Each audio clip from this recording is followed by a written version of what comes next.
Hi everyone.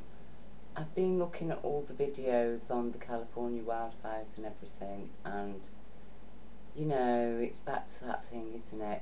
Alright, I know, I've done the research and I've checked, and yes, the corporate militaries, they do have these unconventional weapons that can direct energy beams at something like a car, and it is an invisible beam, it's like microwave, high power microwave energy, and it can, you know, incinerate a car, burn a hole through a car bonnet and melt the engine. Alright, I accept that there's those kind of weapons, but I think I just can't accept that the corporate people would do that, the corporate military, or I mean, because the government would stop them, wouldn't they? I mean, alright, I know that the government are paid for by the corporations and everything, but I just don't believe that they would do anything like that to people, not their own citizens,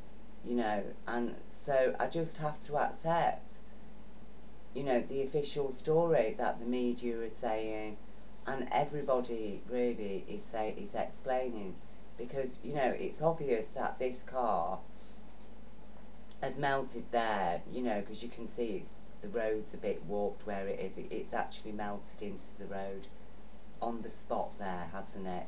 And we can see the glass has melted, the tyres have melted, the aluminium wheel rims have like just melted to little pools of aluminium there, and the whole thing is totally burnt out. And I think a lot of people just don't understand the power of uh, burning embers flying through the air. They just don't understand the power of them. I mean, yeah, they can blow through trees, because obviously they must have blown through the trees, because there's trees on either side of the road, as you can see, up to the approach of that vehicle. Look, there's lots of trees. So obviously what's happened is embers flying out from behind these trees. Some of them have landed on that car, and then so obviously what happens, you know, the car just gets totally incinerated, doesn't it? Because that is what happens. The car just gets totally incinerated, you know. So obviously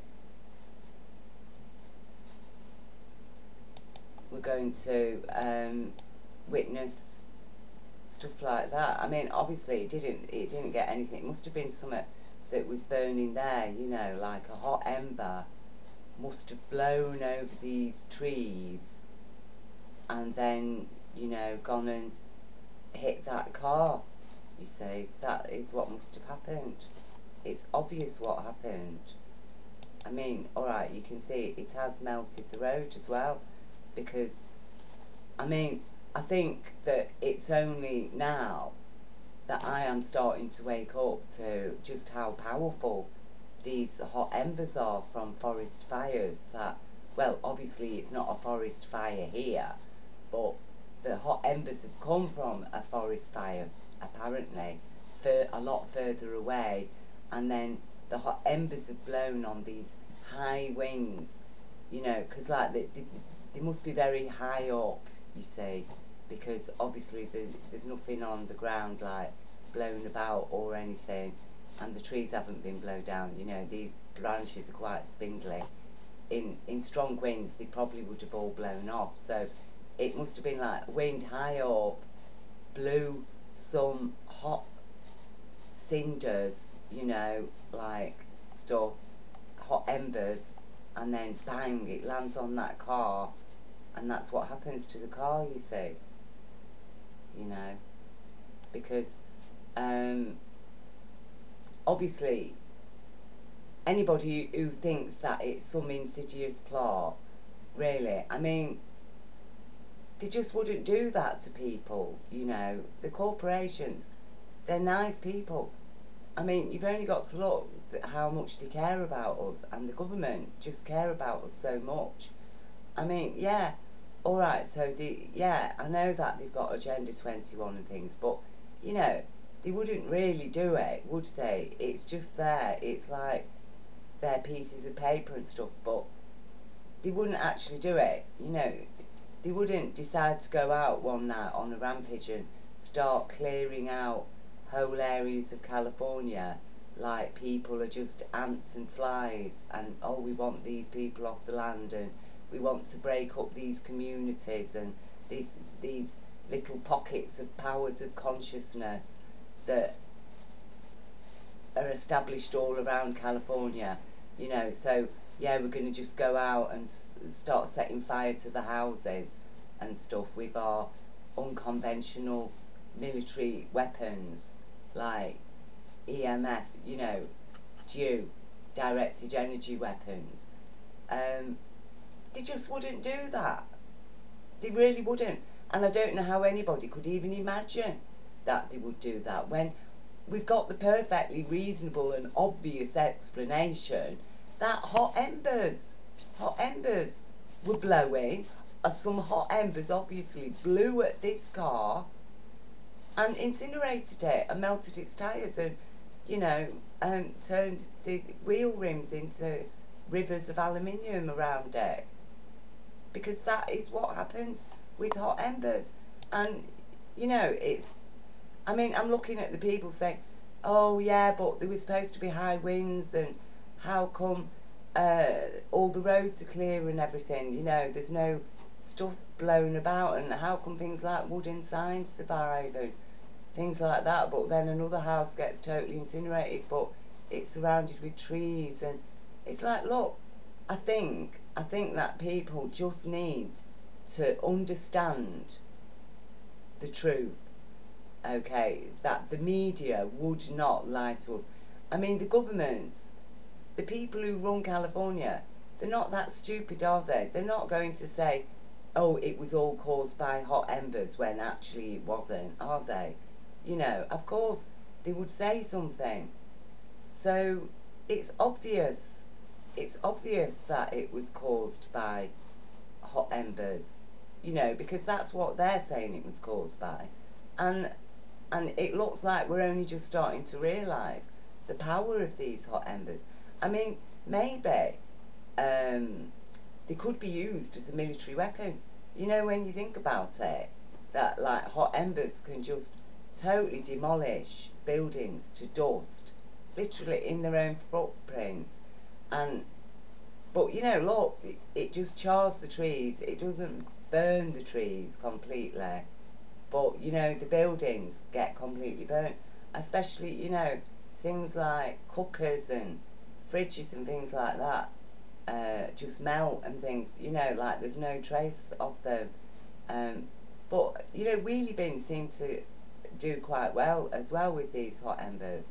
I think maybe people in California might start looking at wheelie bin like material to build their homes with, and perhaps their cars, because obviously there's a lot of wildfires in California, and so you know, maybe they ought to look at these wheelie bin materials and think, yeah, you know, um, or start building the cars out of like wooden fences and things like that, because look, a lot of the wood survives, and cardboard does really well with hot embers as well, I've noticed. Because I think these embers that are in California, they're a special type of ember, because there's special trees in California, aren't there, that aren't like trees in other countries. So, you know, maybe it's them particular embers from those special trees that if it lands on a house, look, that's what's going to happen to it. You'll just have the chimney left, okay?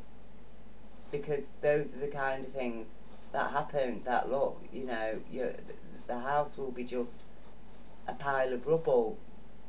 Um, but, I mean, yeah, alright. And it looks like these embers, yeah, okay, the high winds. There must be high winds, like very high up winds that don't blow things around on the ground. They just blow up high up and then drop some of the hot embers onto cars and buildings. And obviously they're very, very, very powerful, those hot embers, which whichever building they land on, is going to catch fire. Obviously the trees aren't going to catch fire. Like I say, they might get a bit scorched. And I think that we just need to accept this and to stop asking all these questions and trying to make out it's some crazy conspiracy thing of like culling the population and clearing the land and all that type of stuff. I mean, it's just totally ludicrous. I mean, how could anybody even live with that? Like, to believe it, that, yeah, it was caused by energy weapons, when obviously it was caused by hot embers travelling on high winds. And, that's the kind of things that they do. And I think that people need to start waking up to that and to start thinking, well, how maybe we need to have a different type of material for our cars, and we need to build our homes in a different type of material, because obviously these houses are very, and the cars that people are driving, and even the road is very susceptible to these hot embers. And if there's a fire, a forest fire, and high winds blowing those hot embers towards your area, then obviously if it lands on your house, your whole house will be burnt. Everything in it will be it'll just completely, you won't even have a structure, it'll just be completely reduced to rubble and dust. And that's how dangerous these hot embers are. They're really dangerous. So it is quite obvious that these fires were caused by hot embers and not energy weapons. Because, like I say, they just wouldn't do that. It's like this car here, this car, it's obviously been hit by a hot ember, hasn't it? This has been hit by hot embers landing on it, you know? Because what else, I mean, to say, oh, it was hit by an energy beam weapon, it's like, obviously that's not been hit by an energy beam weapon, it's been hit by hot embers, okay? I mean, and that's how it burns quite neatly as well. And we just need to accept this and understand that if it happens it's somewhere near us, near you, then obviously if there's a forest near you and some high winds, not low winds that blow things on the ground around, high winds that'll bring the hot embers to your house, and and that's what will be left of your house, you see. And obviously, like I say, now we know that the hot embers don't actually burn the trees, it's just the houses and the cars. Because, if the car's on the road driving, or if it's parked somewhere, then obviously you're just going to, if a hot ember lands on it, your car's just going to be totally incinerated. And that is what we're seeing here, like with that car. It's just, the glass has melted, the tyres have melted, the aluminium wheel trims have melted as well, because but obviously the trees are all right. I mean, yeah, all right, some of them are a bit charred and everything, but obviously that's the kind of fires that these hot embers cause, that it will burn a car, melt the glass and everything, but it'll just char a tree. um I mean, yeah, all right, those embers did come from burning trees somewhere, but we don't know where, because they were travelling to this place on high winds, and so obviously it's wherever the embers land, and sometimes they land in a really good straight line, you know, like all the embers will just stop on one side of the road, but they'll leave the other side of the road, you see. And you know, these are things that we have to get used to, because um, otherwise, you know, people are going to start believing that, yeah, it was like unconventional weapons. California's suffered a corporate military attack, or perhaps a government attack with these new unconventional weapons that they got. And I mean, yeah, I accept they got the weapons. I did do the research. I know they have got the weapons. I'll leave a link to it under this. But, you know, I mean, people, please, please, seriously, these fires, this building had to be, of course, they were burnt down by hot embers. I mean, the alternative, the idea that this car, you know, that car, that building could have been um, hit by an energy beam weapon, you know, it's like, obviously that car, we've seen it now, we know the damage, don't we? Yeah, when we see a car damaged like that, a building brought down to absolute rubble, then obviously we know, yes, straight away, yeah, been hit by hot embers on high, travelling on high winds, obviously, you know.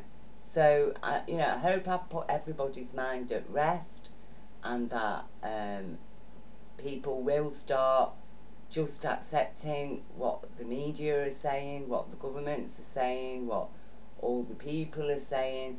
I mean, alright, I did see one California fire captain saying he thinks the fires were caused by energy weapons. I mean, he is a highly decorated firefighter, but you know, I'll leave you the link to his video under here. But really, you know, but I think probably Soros paid him to say that, you know, because I have been watching David Icke recently, and Alex Jones and other people, and especially, you know, a lot of people have been warning me about George Soros and and how evil he is, and you know, he is actually responsible for everything.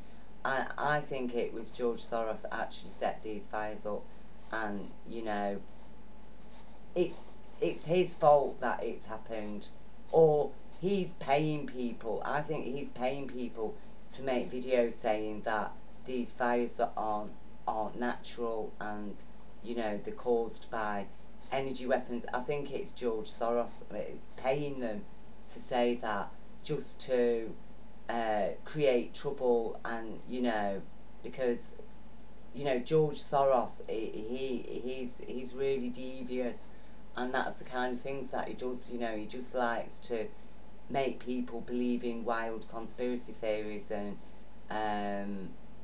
you know, he pays people to go on demonstrations and protests and things like that as well. So all of that, you know, what people are saying about these fires, I think a lot of the people that are making the videos, they have been paid by George Soros, because it's obvious, like I say, it's absolutely obvious. It's classic. We've seen it before, haven't we? Hot embers blowing through the air on high winds. Uh, that's what they do to houses. That any firefighter looking at that house will say, "Oh yeah, yeah, this car's been hit by hot embers. It's classic hot ember attack," you know. And but like I say, I do think perhaps the American military could like start looking at this, and maybe think, you know, trying to harness the power of these hot embers, because they do seem to be pretty destructive. I mean, you wouldn't really need to bother making bombs and things like that, would you? When you look at the power of these hot embers, I mean, you just wouldn't need to use a bomb. you could just use some hot embers and blow them around. You know, take like a big mechanical blow dryer on a plane or something, and just like set fire to a tree somewhere, and then just blow hot embers onto wherever you want it to be totally destroyed, or just drop some hot embers out of a plane onto some buildings, you know, where there's terrorists hiding, and that's what would happen to them. Um, that's what would happen to those buildings. So I think that there is a lot that we can learn still from these fires. I mean, you know, when you look, like, yeah, you know, that little wooden house is okay. It seems to be the brick ones that do really worst. So, you know, perhaps the hot embers wouldn't be good to use as a weapon in places where people only live in little wooden houses. Uh, but, you know, I mean, look, see, it's melted the tyres, these hot embers. I mean, it's just amazing of how powerful they are. So, I, d- I think maybe the Pentagon ought to have a look at the power of these hot embers, because obviously I think people just haven't noticed it before. And like I say, you know, all the people saying it's California's under attack, they're clearing the land of the people, they're breaking down the communities, the power of the people, they're um, clearing the land out, they're doing Agenda 21, and they're using directed energy weapons and all this type of stuff. You know, yeah, now I know it's Soros. You're being paid by Soros. Okay? So, thank you for taking the time to listen. I hope people are comforted now. Now, you know, we realise that, yes, you know, hot embers, that's what hot embers will do to a car. That's what hot embers will do to a building. And yeah, all these people saying, oh, it's directed energy weapons and stuff like that, they're all paid by Soros. I mean, just go and listen to David Icke. He explains it. And so does Mr. Trump and all his supporters, you know, have explained Soros. He's behind, all roads lead to Soros. He's behind it all. In fact, I reckon it was Soros went up into California somewhere and just lit a fire in the forest, and then probably got a plane with a huge hot air blow dryer kind of thing, you know, just to send hot embers. I mean, who knows? Maybe Soros is waiting to buy all the burnt out property lands for himself. You know, I mean, maybe somebody ought to do some research into that. So thank you for taking time to listen, and as I say, I hope that you feel really reassured now after watching this video, and I hope that it's put the conspiracy theorist very firmly in their place. So thank you.